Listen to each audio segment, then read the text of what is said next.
Sometimes we lost our cool, I'm not going to lie, but most of the time we kept our focus and, with, greater cause at hand. I just want to say, I think, just going back to your question, I think it's really important that now, obviously, people in Palestine are aware of their own situation.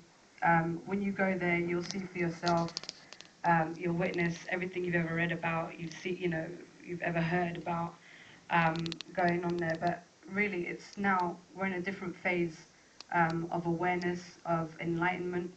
I think it's really now a global revolution. It's the revolution of the mind. You need to spread the message in any profession. It doesn't have to be music. If you're a painter, if you're a writer, whatever you do, I think that you should channel, whatever is going on in Palestine in what you do, and that, that may be a contribution. I believe it could be in any way. It doesn't have to be music. It doesn't have to be anything as vocal as, what we're doing. Any kind of expression. And I just want to also say that it's not, what's even more scary, I think, for Israel, or let's just say the occupying forces, is that, or the Zionist ideology, the Zionist culture, is that this is what you see in the movie, in the film. This is the third intifada. Like, we've been talking about the next intifada, the third intifada. The third intifada is not a battlefield with guns and weapons.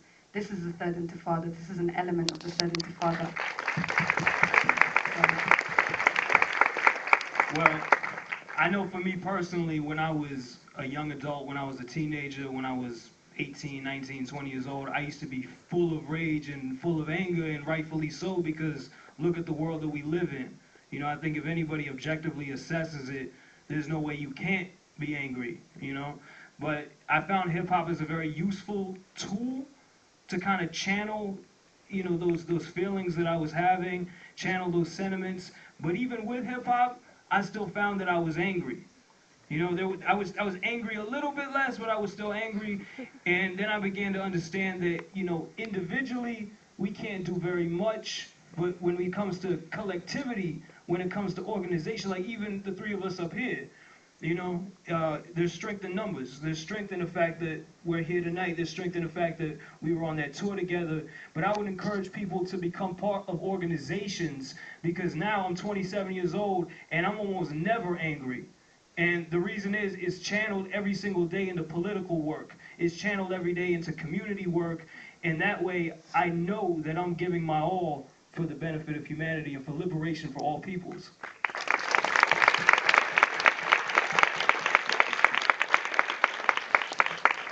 Are there any more questions or comments? Yeah, over here. I'm really sorry. I had to run out to the washroom at the end of the film, so I missed the introductions. So I just want to say I'm really sorry some of this was covered.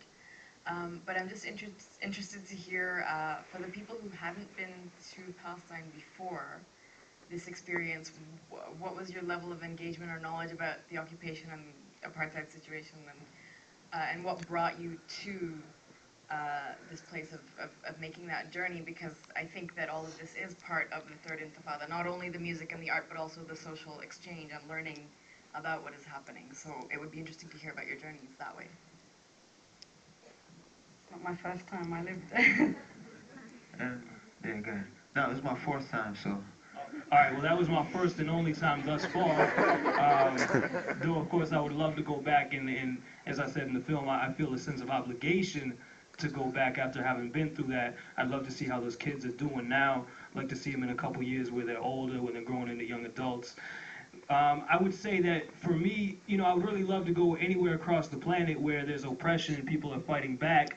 But what makes Palestine probably so significant and stand out in a lot of people's minds is the fact that it represents a sort of old school colonialism. Like these colonialists, the people in Washington, D.C., the people in London, the people in Paris, the ruling class there, they've gotten a bit smarter with the way that they do things. So now oppression comes masked a lot of times as neo-colonialism. You know, it comes to certain trade agreements and things of that sort, where you still actually control the country, you control the resources, you control the people, but it's done under somebody else's flag. You know, and that's what we see all through the world, really. We see that all through Africa, we see it through Latin America, although now Latin America is pushing that back with the leftist governments in places like Venezuela and Bolivia. But I think that in Palestine, because you have that direct military occupation, it's sort of like a very obvious one, and it's a more brutal one in that sense.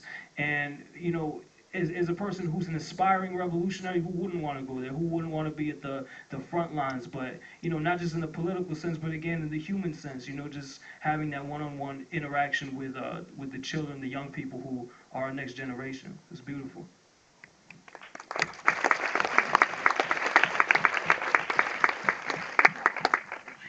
We have time for a few more. Let's go in the back somewhere. People in the back can't get no. Yeah. Yeah, I have a question slash comment. First, I'd like to comment first. I once wrote a paper on Palestine slash Israel occupation back in high school, my last year, grade 12. At the time, I was very neutral perspective about it.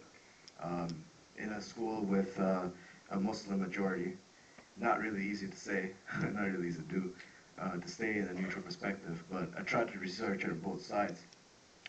But to tell you the truth, there is a lot of stuff going on also in Israel as well. I don't believe that the Israelis themselves want the occupation. I've seen a lot of them go against the Netanyahu government in terms of protests, in terms of in-lecture protests against the Israeli occupation of Palestine. I don't think we should see the Israelis as enemies themselves, but we should look at the government who are being the oppressors themselves and not look at the people as the source of conflict. I'm talking from experience here because I'm from a country, I'm from a Muslim nation too. I'm from Malaysia, so, you know, that country itself has a lot